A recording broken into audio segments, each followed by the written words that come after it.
Happy Pongal! May your harvest be plentiful. Thai Pongal is a festival that lasts 4 days, giving gratitude to the sun god for a good harvest. Starting with Bogi, the day of cleaning, which leads to the day of boiling new rice with milk and jaggery until the pot overflows, which is where the word Pongal comes from. Then it's Mattu Pongal, the day honouring cattle for their role in the harvest, and Kanum Pongal for the day with family and community. Wishing you a prosperous harvest. Welcome to Kaleidoscope. I'm Savithri, Rodrigo.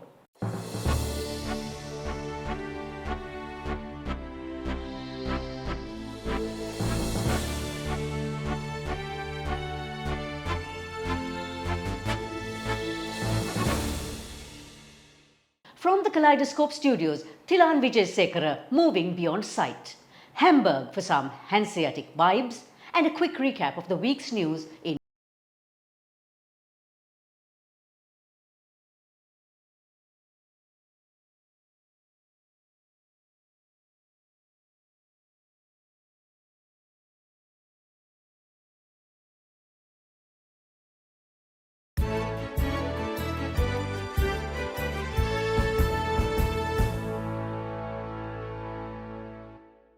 Not too long ago, Kaleidoscope Vibe touched down in Hamburg, the second largest city in Germany and the seventh largest in Europe. A bustling port city where historic canals meet modern architecture, it is a city humming with culture, energy and surprises. Travelling through some beautiful streets with its vibrant mix of historic grandeur and cutting-edge cool, check out the Elbphilharmonie, rising like a glass wave over the Elbe with its breathtaking view. Stroll through the UNESCO-listed warehouse district of Speekstad, be in awe of St. Michael's Church with a view of the city stretching below, and nights on the neon-lit Reeperbahn. In between, fall hopelessly in love with the elegance of the Rathaus, the intrigue of the Hamburg dungeon, the oldest mosque in Hamburg, and the calm of the Ulster Lakes with its 5 church steeples across the water. Hamburg is a city that feels both timeless and avant-garde, and that is the Kaleidoscope Vibe spirit. Stay connected with Kaleidoscope, watch, follow and keep up with us on YouTube, Facebook, Instagram and LinkedIn. Kaleidoscope's long-standing partners are SriLanka Live, CDB and The Daily Morning. Thank you. You make it all worthwhile. She wins with CDB Wings, exclusive financial solutions for women.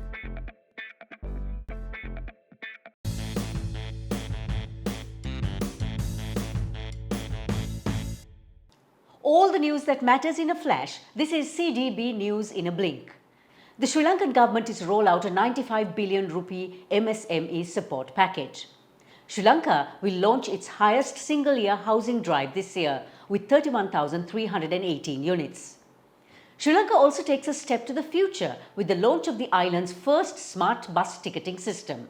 And now, a quick look at this week's markets. Fresh buying at the Colombo Stock Exchange led to the all-share price index moving up to record highs of 23,750 levels, while average daily turnover reached a healthy 6 to 8 billion rupees.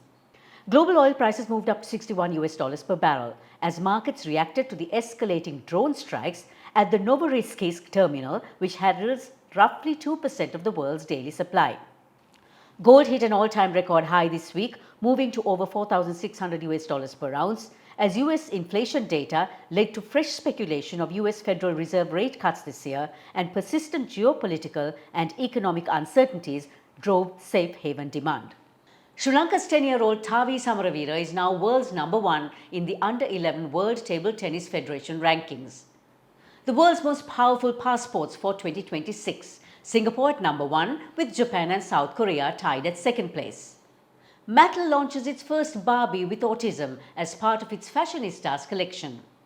London brings back its no trousers tube ride extravaganza this year, totally pant-dropping stuff.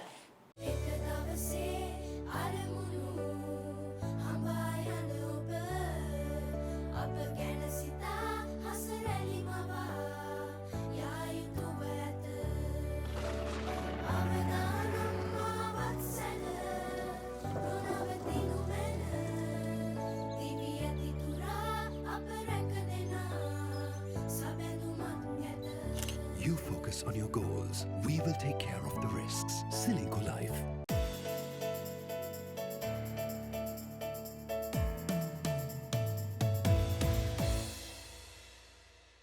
At least 2.2 billion people around the world live with near or total visual impairment, and about 1 billion of those cases could have been prevented or treated.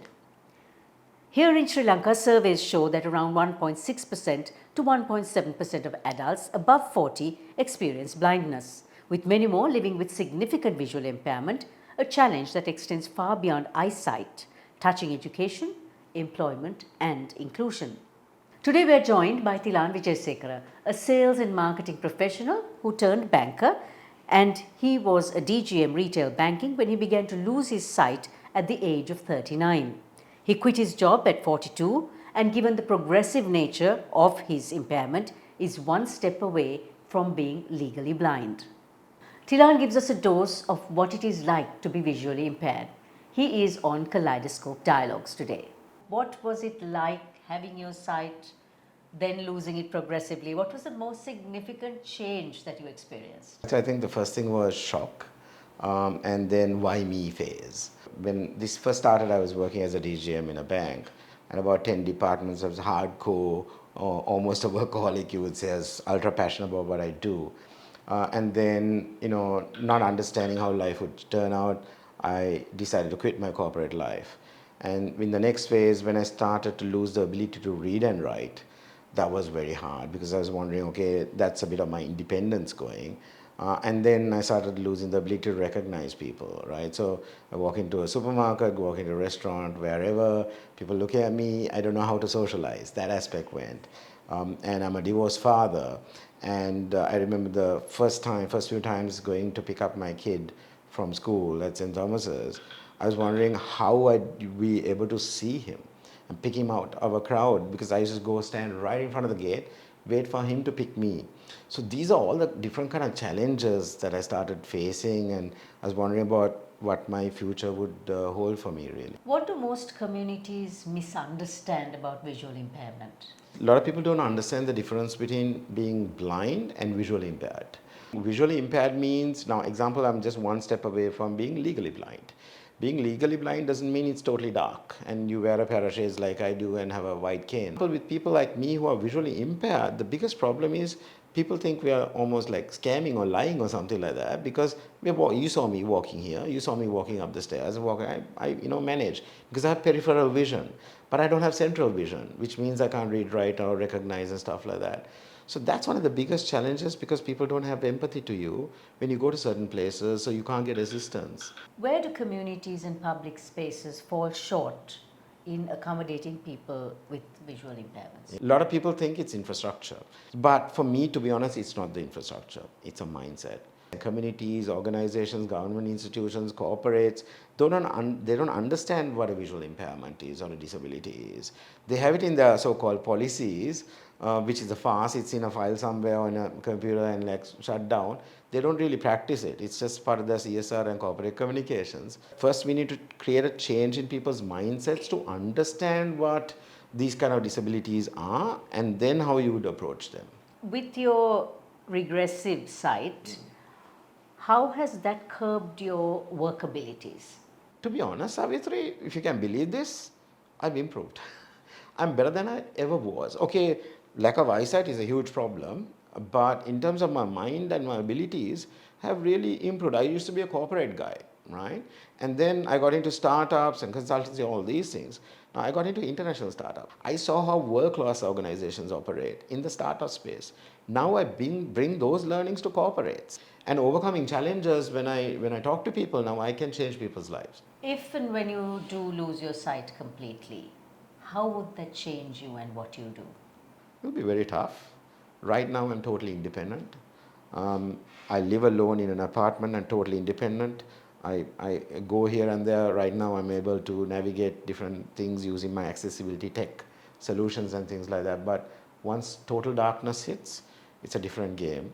But just like I progressed all this time going from full sight to partial sight and the inability to read and write and see faces, recognize all that, I've improved myself, right? Even last night I was with this guy who's totally blind. How he fixed my smart glasses. I don't know anybody who's Meta smart glasses work in Sri Lanka because there's a restriction at the moment. But he's figured it out. He's totally blind. His phone is totally dark.